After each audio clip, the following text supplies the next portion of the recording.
All right, I hope you're enjoying this book so far. I loved starting it yesterday. So here we are in chapter 12. By this time, the lanky boy had walked past me, swiveled, and returned. I guess we should talk a little bit. So we have Red, who's the tree. We have the new girl that just moved in, whose name starts with an S.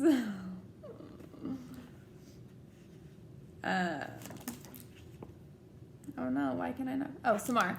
And then we have the neighbor boy and, yeah, okay.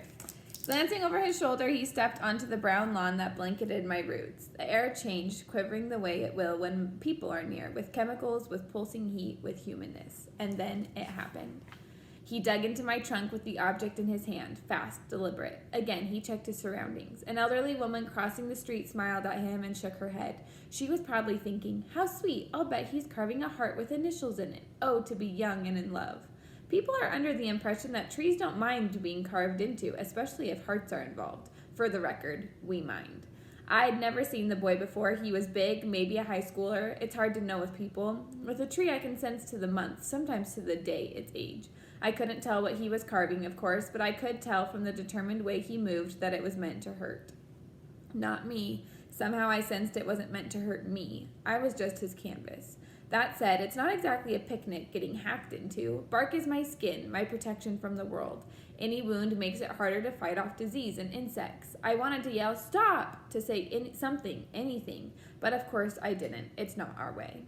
Trees are meant to listen, to observe, to endure. He was done quickly. He stood back, admired his work, gave a little nod, and left.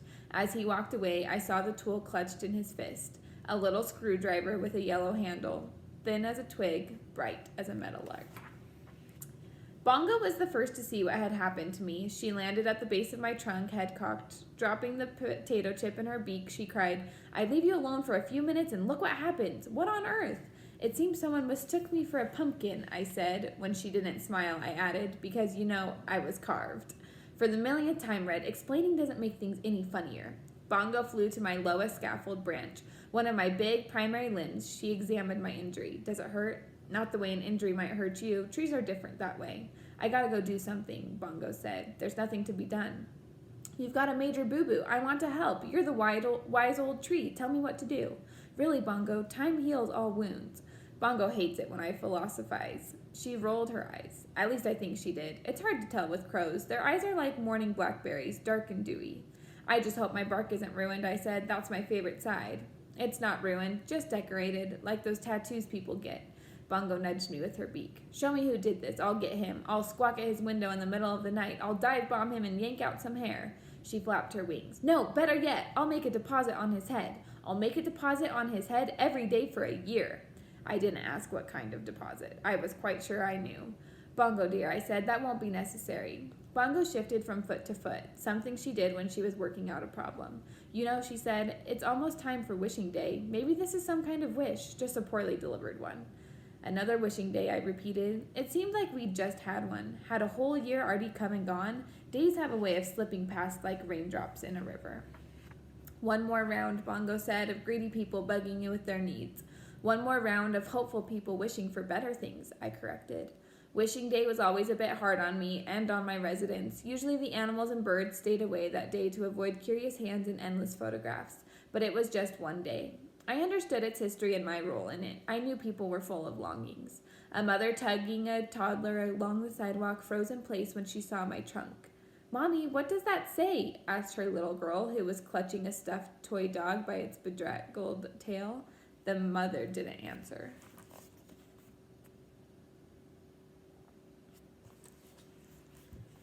Mommy? They crossed the lawn. The mother stepped close to me. It says leave, she finally said. Like trees have leaves? Gently, the mother traced my cuts with her index finger. Maybe, she answered, maybe like that. She looked over at the two houses near me. Shaking her head, she tightened her grip on the little girl's hand. Let's hope that's all it means. Those houses, my houses. One painted blue, one painted green. One with a black door, one with a brown door. One with a yellow mailbox, one with a red mailbox.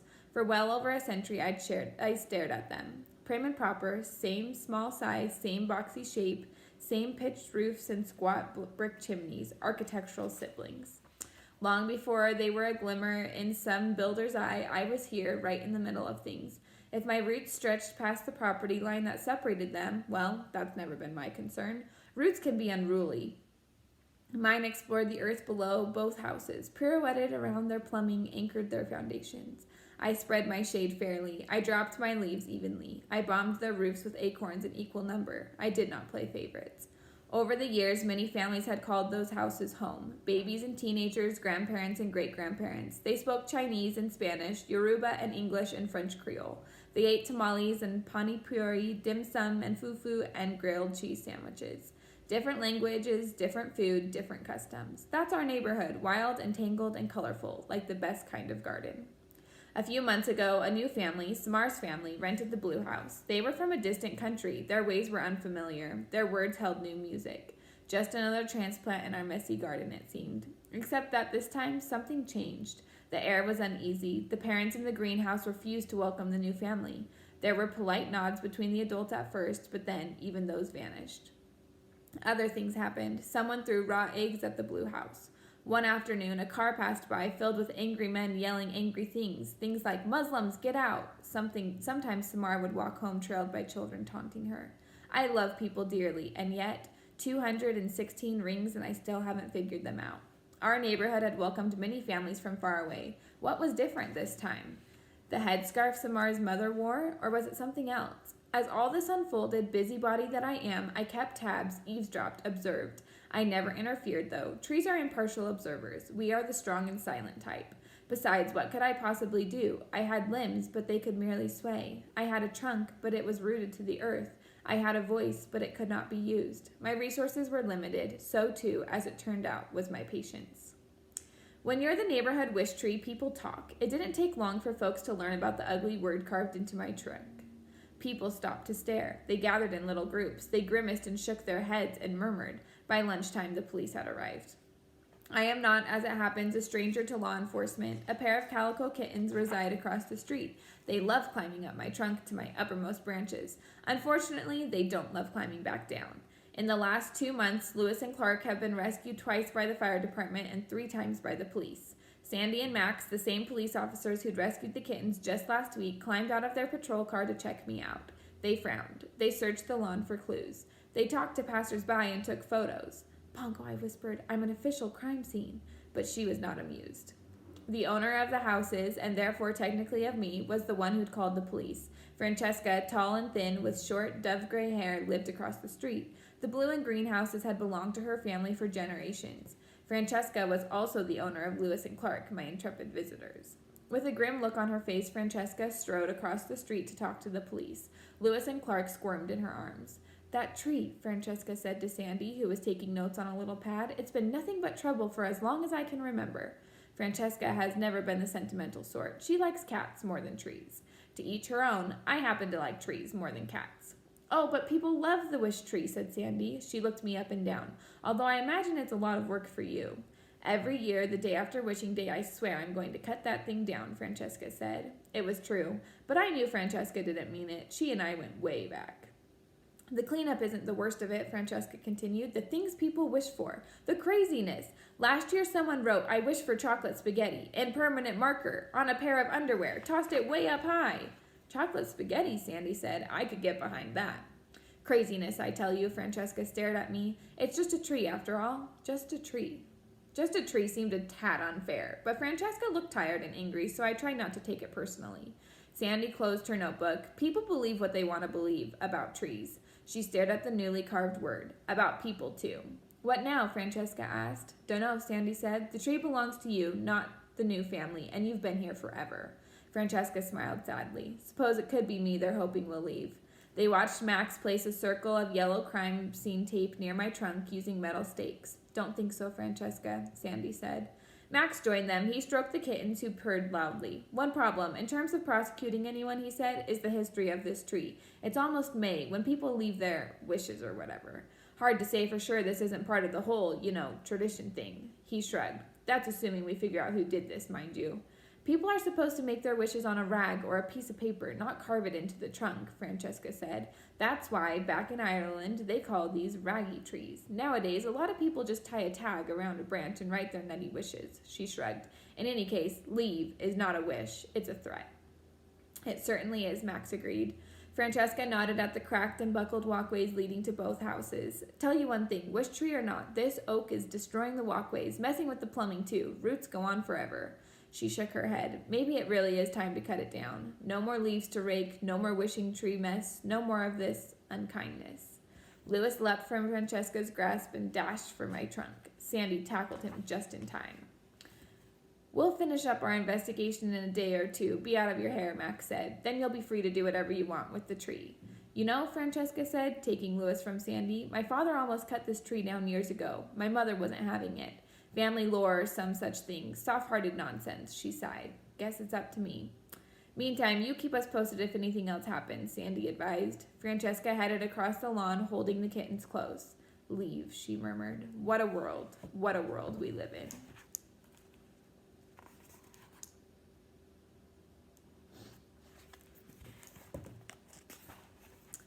When you're a tree, a phrase like cut it down is bound to get your attention. Francesca had hinted at such things before, but always in jest, after a long October afternoon raking my newly shed leaves into crisp hills, or after a particularly messy wishing day, or after stepping on my acorns in bare feet. I felt bad about the walkways. It's an occasional hazard. To stay alive, I need a vast network of roots, and roots can be surprisingly strong. Did you hear that? Bongo asked, watching Francesca enter her house. She sounded serious this time. I've heard it all before, I said. Unfortunately, the newbies heard her too, Bongo said. Bongo calls every fresh crop of babies newbies. She pretended to be annoyed by their antics, but I know better. Listen, Bongo urged. Sure enough, I could hear the baby skunks wailing from their hidden nest under the porch. But we love red, Mama, one of them cried. Hush, their mother of fresh-baked bread scolded. It's the middle of the day. You're supposed to be asleep. You're crepuscular. Crepuscular creatures like fireflies, bats, and deer are especially active at dusk and dawn. Will Red be all right, Mama? Another baby, whose voice I recognized as Rose Petal, asked. All skunks name themselves after pleasant scents. I am not sure if this is because they're a bit defensive about their reputation, or if they just have a sly sense of humor. Of course, said her mother, Red is indestructible. Bongo looked at me. See what I mean? Oh dear, I said. By tonight, they'll all have heard. The opossums, the raccoons, the owls, little Harold will be beside himself. Harold was the smallest barn owl nestling and a great warrior. Barn owls give themselves sensible, no-fuss names. I'll talk to everyone, Bongo said. Calm them down. Tell them not to worry. I'm sure things will be fine, I said. I've seen a lot in my years. The things I've fretted about that have never come to pass. I could write a book. I paused. In fact, I could be a book. I paused again. Because, paper is made of trees. Bongo gave a screechy crow laugh. She didn't even scold me for my lame joke. That's when I started to worry. As much as I was concerned about the baby's reaction to Francesca's words, I was more worried about Samar. What would happen when she returned from school and saw the word carved into me? Would she think it was meant for her and for her family, as Francesca and the police seemed to assume? She came home alone. Ahead of her by a few yards was Stephen. A reporter from the neighborhood newspaper was walking on the sidewalk, interviewing people as they walked by. Word travels fast in our parts, especially when there's yellow police tape involved. Had they seen what had happened? The reporter kept asking. Had they ever made wishes on wishing day? What did they think the word leave meant? The reporter approached Stephen. Did he know why someone would carve leave into the beloved local wish tree? Stephen stared at the reporter. Then he glanced behind at Samar, sending her the shadow of a sad smile. Without answering the reporter, he headed toward his house. Samar's eyes darted from Stephen to the reporter to me. She ran closer, saw the word, and gasped. She reached a hand toward me, but the police tape put me out of reach. Are you a resident? The reporter asked. Would you like to comment on the incident?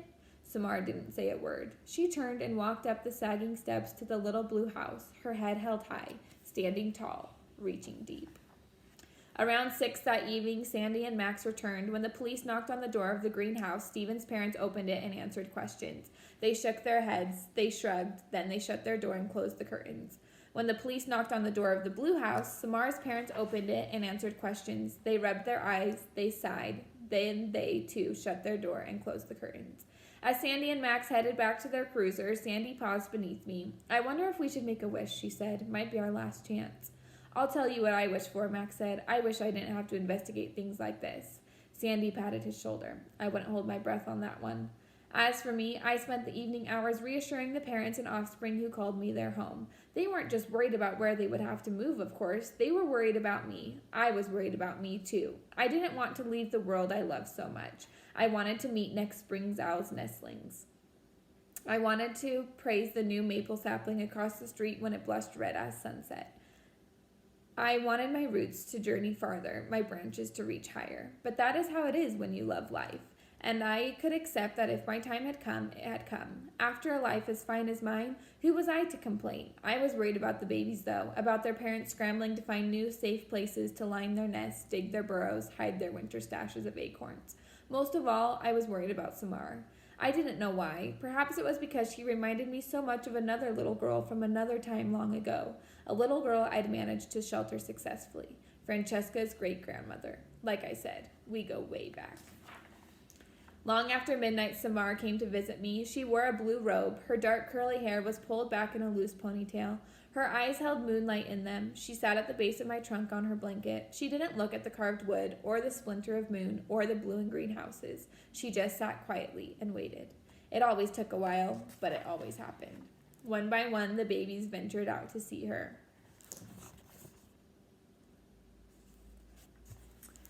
Harold was first, flapping awkwardly down to the ground. The raccoon babies, you, and you, were next. Raccoon mothers are notoriously forgetful, so they don't bother with traditional names. The opossums, the skunks, they all came. Samar sat perfectly still. The babies circled her. Together they sat in the shimmer of moonlight and listened to my leaves rustle. Bongo settled on Samar's shoulder. Hello, she said in her crow version of Samar's voice. Hello, Samar said, echoing the echo. Bongo squawked and Samar jumped a bit. Even Bongo's quietest caw is a bit on the harsh side. Bongo flew up to my smallest hollow and poked her head inside, her tail feathers still visible. With something shiny in her beak, she returned to the ground in front of Samar. Gently, she placed a tiny silver key attached to a long, faded red ribbon in Samar's open hand. It's beautiful, Samar whispered. Thank you. Bongo went forward, wings spread in a sort of bow. It was in crow circles a sign of great affection. I'd seen that key before. Bongo had inherited it from her mother. Crows live in extended families, and they pass information across generations. It didn't surprise me that Bongo still had the key, or that she decided to give it to Samar. In the sweet calm, surrounded by everything I loved, moonlight, air, grass, animals, earth, people, I wondered, with a pang, how much longer I would be able to savor such moments. I wondered, too, if I'd done enough for the world I'd loved. It was something I'd asked myself before. But impending death has a way of focusing your attention. Sure, I'd provided plenty of shade, made oceans of oxygen for people to breathe, been a home to an endless parade of animals and insects. I'd done my job. A tree is, after all, just a tree. Like I told Bongo, we grow as we must grow, as our seeds decided long ago. And yet, 216 rings, 864 seasons, and still, something was missing. My life had been so safe. Upstairs, a curtain in the greenhouse moved. Behind it, Stephen was just visible, watching us. I knew what he was thinking. One of the advantages of being a good listener is that you learn a great deal about how the world works. In Stephen's eyes, in the way he'd looked at Samar that afternoon, I saw something I'd seen many times before. A wish. Okay, I want you to make a prediction right now on whether you think that red is going to get cut down or not. And just remember what your prediction was, and then we will find out later in the story.